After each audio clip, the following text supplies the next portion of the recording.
So are you thinking about moving but not sure what it'll really cost you? Let's break down the actual cost of living in Columbus, Georgia. I'm Rhonda Brown, your educated move in real estate. And today, I want to help you figure out if your budget fits living here in Columbus. From groceries and gas to rent and real estate, the cost of living, it affects every single decision. So let's talk about how much you'll really need to live here comfortably, okay? Now, here's what we're gonna talk about. Housing costs, utilities, transportation, taxes, groceries, and those everyday expenses you might not be thinking about.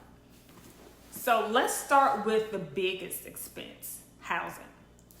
If you are considering buying, the median home price is $270,000, which is still more affordable compared to a lot of the larger metro areas.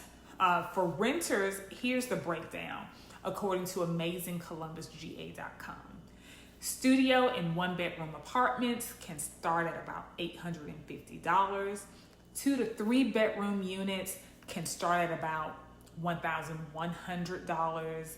And across all units, the average rent starts at about $1,100 a month, okay? And this just depends on where you are, what side of town. You can even go across the bridge to Phenix City and possibly get some cheaper rent and a lower median price for purchasing.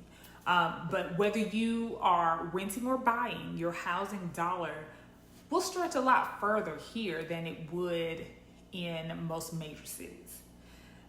Next, let's talk about utilities and transportation, things that keep your life running. According to EnergySage.com, the average Muscogee County resident spends about $236 per month on electricity. And that's about 4% lower than the national average electric bill. I've seen a lot of activity on social media about the increase in our Georgia power bills.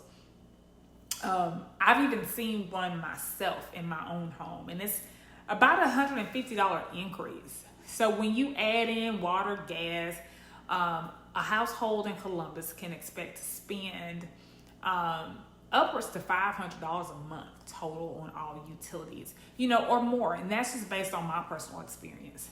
Internet runs about $70 to $100, and I'm somewhere around that $70 mark with AT&T.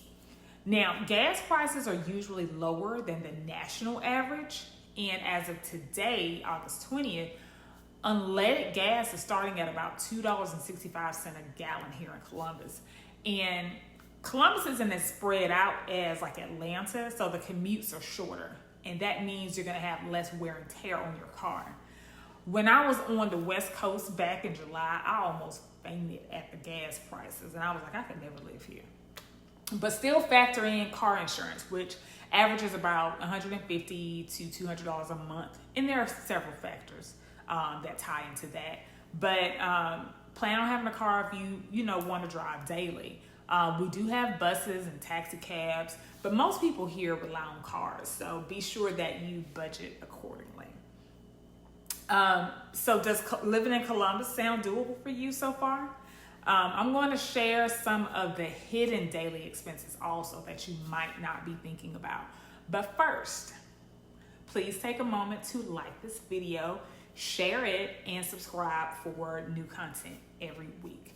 And if you are buying or selling a home in Columbus, all of my contact information is in the description below, and I would love to help guide your next move. Now, let's get back to the cost that sneak up on people. So you got taxes, and according to ownwell.com, the median annual property tax bill in Muscogee County is about $1,117. Now that's less than the national median, and it's definitely a perk of living here. And if you don't mind crossing the bridge over to Phenix City, which is only about 15 to 20 minutes, depending on where you're coming from, you're looking at a median of about $673 in taxes. As far as healthcare, Columbus has major hospitals like Piedmont and St. Francis, and the healthcare costs are right around the national average. Now, this is where lifestyle makes a huge difference. Groceries, let's talk about that. So for my family of 3, we spend about $150 to $200 a week, which works out to about $600 to $800 a month. Meat, produce, fresh items, those tend to be the biggest costs. And don't forget snacks. But if you shop in bulk at places like Sam's Club, you might save on some items, but day-to-day grocery trips can still add up quickly. Now, eating out in Columbus can, to me, be a little pricey. A family dinner at a sit-down restaurant often runs about $70 to $100 or more for about 3 to 4 people, depending on where you go and what you order. And here's the kicker. I've even paid about $50 at a fast food chain for my family of 3. So don't underestimate how much that lifestyle plays into your budget, okay? Entertainment, movies are about $12 a ticket. It's about $36 for a family of 3. And snacks can start at about $36. Don't forget, those things can add up. I had to buy me a popcorn bucket.